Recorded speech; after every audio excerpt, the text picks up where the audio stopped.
जय हिंद दोस्तों, मैं हूं मेजर गौरव आर्य और आप देख रहे हैं मेजरली राइट। हमारे समय पे दोस्तों एक कहावत हुआ करती थी, अजब तेरी माया अजब तेरे खेल, चचुंदर के सर पे चमेली का तेल। आज के बच्चों को पूछो तो बोलेंगे अंकल व्हाट इज चचुंदर, इनको नहीं पता है। लेकिन हम आपको बताते हैं दोस्तों एक खेला क्या हुआ है। स्मृति ईरानी जी जो मिनिस्टर हैं माइनॉरिटी अफेयर्स की और मुरलीधरन जी जो मिनिस्टर ऑफ स्टेट हैं, ये लोग अपनी पूरी टीम के साथ पहुंचे मदीना। आपको पता है मक्का और मदीना मुसलमानों के लिए सबसे जिसको कहते हैं पवित्र स्थान माने जाते हैं, और उधर पहुंची स्मृति ईरानी जी। दोस्तों ये ना बड़ी कॉम्प्लिकेटेड चीज है। ये सिर्फ ये नहीं है कि एक भारतीय मंत्री जो कि एक महिला हैं वो पहुंच गई वहां पे मदीना और वहां पे उनका वेलकम करा गया, उनको पूरा प्रोटोकॉल दिया गया, और जो हज यात्री हैं उनके लिए जो भी सुविधाएं थी जो सऊदी अरब सरकार ने दी थी, जो भारत की सरकार ने दी थी, उसके बारे में क्या बातचीत हुई, क्या टाई अप हुआ, वो अलग बात है। हम उसके बारे में बात नहीं कर रहे दोस्तों, और ना हम उसके बारे में बात करेंगे। हम ये खेला कुछ और है, और ये खेला समझाने के लिए आज मैं यहां पे आपके सामने आया हूं। देखिए दोस्तों, पहली बात आप देखेंगे कि स्मृति ईरानी जी कोई हिजाब नहीं पहना, नॉर्मल जैसे इंडिया में कपड़े पहनती हैं वैसे वहां पे पहने, वो भी मदीना में। कोई डिसरिस्पेक्ट नहीं है, कोई ये पॉइंट प्रूव नहीं कर रहा कोई। लेकिन आप ये देखिए कि सऊदी अरब ने परमिट करा, सऊदी अरब बदल रहा है। वो सऊदी अरब नहीं रहा जो एक जमाने में तेल के पैसे से सबको पैसे बांटता था। भारत में कितने हजारों मदरसे बनवा दिए, मस्जिद बनवा दिए, पाकिस्तान में बनवा दिए, बोला जिहाद जिहाद हर जगह, वो सलाफी और वहाबी ब्रांड ऑफ इस्लाम, वो सब सऊदी अरब ने काम कर दिए बंद। सऊदी अरब ने बोला कि इसको एक मॉडर्न इस्लामिक स्टेट बनना बहुत जरूरी है। अब ये डेमोक्रेसी के थ्रू तो बन नहीं सकता दोस्तों, और वैसे भी इस्लामी दुनिया में डेमोक्रेसी नाम की कोई चीज है नहीं। जिसको भी ये गलतफहमी है कि बांग्लादेश में डेमोक्रेसी है, आई एम सॉरी, मैं नहीं मानता। हां, फ्लेजलिंग डेमोक्रेसी है। एक डेमोक्रेसी का बांग्लादेश में मैं बांग्लादेश का नाम इसलिए ले रहा हूं क्योंकि हाल ही में उनके इलेक्शन हुए, Sheikh Hasina has again become the prime minister of Bangladesh. That is not the point. Bangladesh में एक हाइब्रिड किस्म की रेजीम है, पाकिस्तान में बेड़ा ही करके, लेकिन Bangladesh is better than Pakistan, but that's not saying very much, मतलब that is no qualification. Anyway, coming back to Smriti Irani ji, ये जाती हैं बिल्कुल जो मस्जिद है जो प्रॉफिट मोहम्मद ने बनवाया था मस्जिद, बिल्कुल वहां पे उसके पेरिफेरी में जाती हैं, क्योंकि अंदर जाना अलाउड नहीं है। पेरिफेरी में जाती हैं और बिल्कुल पेरिफेरी में जाके वहां पे इनकी फोटोग्राफी होती है। वहां पे ये लोग मिलते हैं, बड़े बड़े जितने भी वीआईपीज हैं, मंत्री हैं सऊदी अरब के, वहां पे। अच्छा, दूसरी तरफ हम देखते हैं कि तुर्की है, पाकिस्तान है, और भी एक दो देश हैं जैसे कि कतर। जब नुपुर शर्मा वाला केस हुआ था, राइट, और वो टेलीविजन प्रोग्राम में नुपुर शर्मा ने, और वो जो रहमानी था, ठीक है, वो जो रहमानी था, रहमानी ने पहले उसको छेड़ा, रहमानी ने पहले गलत बात करी। नुपुर शर्मा ने सिर्फ फैक्ट बेस्ड एक जवाब दिया, जिससे कि पूरा मामला फायर हो गया। तुर्की के मुंह से झाग निकला, ठीक है, कतर के मुंह से झाग निकला, पाकिस्तान के तो झाग की फैक्ट्री है, मुंह के अंदर उनके झाग निकलता ही रहता है पाकिस्तान के, तो पाकिस्तान के मुंह से झाग निकला कि भारत मुसलमानों के खिलाफ है, और ये खिलाफ है, वो खिलाफ है। और यहां पे एक भारतीय मंत्री जिनके पति पारसी हैं, वो खुद हिंदू हैं, वो जाके मदीने में जो मेन मस्जिद है उसके बाहर खड़े होकर फोटोग्राफ खिंचा रही हैं और लोगों को बोल रही हैं कि हम भारतीय मुसलमान हैं, हम उनके लिए आए हैं। दोस्तों ये होती है डिप्लोमेसी, ये होता है फॉरेन अफेयर्स, ये होती है जियोपॉलिटिक्स। अच्छा, ये इमेजेस बड़ी पावरफुल हैं, और ये जो इमेज है, फिर से मैं एडिटर साहब से रिक्वेस्ट करूंगा स्क्रीन पे इमेज डालने के लिए। दोस्तों ये जो इमेज है ना, ये बड़ी पावरफुल है। जो उनके मिनिस्टर हैं दूसरे, मुरलीधरन जी, उनकी वेशभूषा देखिए, ये साउथ की वेशभूषा है। ये क्या दिखाता है? इसका मतलब क्या है? इसका मतलब यह है, this is a confident man, this is a confident man, a man confident of his roots and his culture, unapologetic. वो साउथ के हैं, उनको गर्व है। दुनिया में कहीं भी जाएंगे अपनी साउथ की वेशभूषा पहन के जाएंगे, जिसको अच्छा लगे तो ठीक है, जिसको बुरा लगे तो ठीक है, गेट आउट, कहीं पे भी हो। स्मृति ईरानी जी इंडियन वेशभूषा, सब लोग ट्रेडिशनल ड्रेसेस में, अपनी भारतीय ड्रेसेस में वहां पे जाते हैं। अच्छा दोस्तों, रिलीजन जो है ना मामला, ये बड़ा पेचीदा मामला है, और इसका इस्तेमाल करा जाता है। Religion has been weaponised.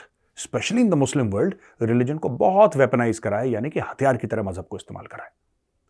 और सिर्फ एक दूसरे के खिलाफ नहीं, जो गैर मुस्लिम है आपस में भी। Pakistan is a case in point. Pakistan में होता क्या है भाई? पाकिस्तान में यह होता है कि पहले तो उन्होंने सारे हिंदुओं को ऑलमोस्ट निपटा दिया, सिखों को निपटा दिया, ईसाइयों को निपटा दिया, जितने बचे कुचे बेचारे 97-98% पाकिस्तान में मुस्लिम्स हैं, राइट? 97 to 98%। 1-2% इनकी माइनॉरिटीज हैं, वो भी भाग रही हैं जान बचा के। जिसको वीजा मिलता है वो कट लेता है तीव्र गति से। मामला कुछ और है यार।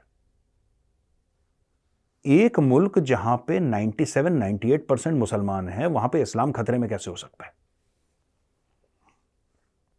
तो जब हिंदू नहीं मिले तो आपस में मारकाट करी पाकिस्तानियों ने। मैं आपको क्यों बता रहा हूं? Weaponisation of religion. जब आप मजहब को हथियार बना दें, एक तो होता है कि आपने मजहब को ढाल बनाया, वो ठीक है, वहां तक बिल्कुल ठीक है, जायज भी है, आपने मजहब को ढाल बनाया। एक होता है आपने मजहब को तलवार बनाया। ये फर्क है। अब मैं आपको बताता हूं भारत में क्या हुआ, फिर मैं वापस जाऊंगा इसी ये सऊदी अरब वाली बात पे, ठीक है ना? ये I'll come back in a minute or so। Bharat में क्या हुआ? जब इस्लाम का प्रचार पूरी दुनिया में हुआ, जब इस्लाम पूरी दुनिया में फैला, तो ईरान जो था वो तो ज़ोरास्ट्रियन था, जो पारसी थे वहां पे, वो पारसी फिर भागे यहां पे भारत की ओर। और वहां पे पूरे एरिया में क्या हो गया कि एवरीबडी बिकेम अ मुस्लिम। पूरे अरेबियन पेनिनसुला से फैलते फैलते फैलते स्पेन तक इस्लाम फैला, और आगे पूरा जो एरिया था ये बन गया मुस्लिम। इजिप्ट बन गया मुस्लिम, अफ्रीका में काफी देश बन गए मुस्लिम, आपका पूरा ये सेंट्रल एशिया बन गया मुस्लिम, ये अफगानिस्तान, इधर पूरा इस एरिया में इस्लाम फैलता चला आया। और पॉपुलेशन 90-95% मुस्लिम। भारत 800 साल इस्लामिक रूल के अंडर रहा। 800 साल। पूरा भारत नहीं, पूरा भारत कभी भी किसी ने राज नहीं करा पूरे भारत पे, क्योंकि भारत में हर समय कभी यहां। अगर ज्यादा औरंगजेब का जुल्म हो गया तो छत्रपति शिवाजी महाराज ने तलवार उठा ली, ज्यादा मुगलों का जुल्म हो गया तो वहां पे महाराणा प्रताप ने अपनी तलवार निकाल ली। तो ये कभी पूरे भारत को तो कैप्चर कर नहीं पाए, जो आक्रांता थे बाहर से, इस्लामिस्ट जो आए थे बाहर से, राइट? लेकिन आज की तारीख में भी भारत जो है वो 83-84% हिंदू है। और दुनिया में ऐसा कोई एग्जाम्पल नहीं है दोस्तों, आप बता दीजिए जहां पे इस्लाम का राज रहा हो और वहां पे जो रिलीजन पहले था, इस्लामिक आर्मीज आने से पहले, वो वैसा ही बना रहा हो। भारत के अलावा कोई एक देश बताइए आप। इजिप्ट 100% मुस्लिम, ईरान 100% मुस्लिम, पूरा अरेबियन में पेनिनसुला 100% मुस्लिम, 100%। मतलब कुछ हैं 1-2% दायमा है, लेकिन 95-97%, 99% मुस्लिम। सिर्फ भारत है जो उसका जिसको कहते हैं कि हिंदू बहुल एरिया आज तक भारत है। ऐसा कैसे? फिर से वो फोटोग्राफ देखिए स्मृति ईरानी की, फिर से वो फोटोग्राफ देखिए मुरलीधरन जी की, देखिए इन सब की फोटो। इसलिए ये फोटोग्राफ देख रहे हैं आप दोस्तों, ये है भारत का दमखम, ये है हमारे संस्कार, ये है हमारा कल्चर। और मैं सल्यूट करता हूं सऊदी अरेबिया को, जो मोहम्मद बिन सलमान साहब है, मैं उनको भी सल्यूट करता हूं। मानना पड़ेगा, उस आदमी ने अकेले सऊदी अरब का रुख मोड़ दिया। ये पच थोड़ना रहा है तुर्की को, ईरान को हजम थोड़ना हो रहा है। पाकिस्तान के पेट में से उबाल आ रही हैं, डकारें आ रही हैं, खट्टी खट्टी डकारें पाकिस्तान के पेट से कि यार ये सऊदी अरब में हो क्या रहा है। सऊदी अरब में वहां पे 2 हिंदू लेडीज पहुंच गई, वहां पे हिंदू पहुंच गए, वहां पे हज की बात कर रहे हैं। पाकिस्तानी मीडिया, मुंह से झाग निकल रहा है पाकिस्तानी मीडिया के कि भाई साहब ये हो कैसे सकता है, ये चक्कर क्या है, ये कैसे पहुंच गए वहां पे। ये तो हमारे साथ गद्दारी है, ये तो आलम इस्लाम के साथ गद्दारी है। कोई कह रहा है इसने सर पे हिजाब नहीं पहना, स्मृति ईरानी क्यों नहीं पहना, ये तो कितना गलत है, पहनना चाहिए था, ये तो बेइज्जती कर दी।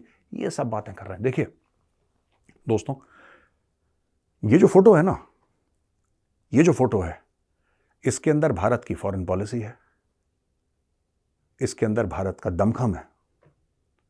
इस फोटोग्राफ के अंदर सऊदी अरेबिया की रॉयल फैमिली की दरियादिली भी है।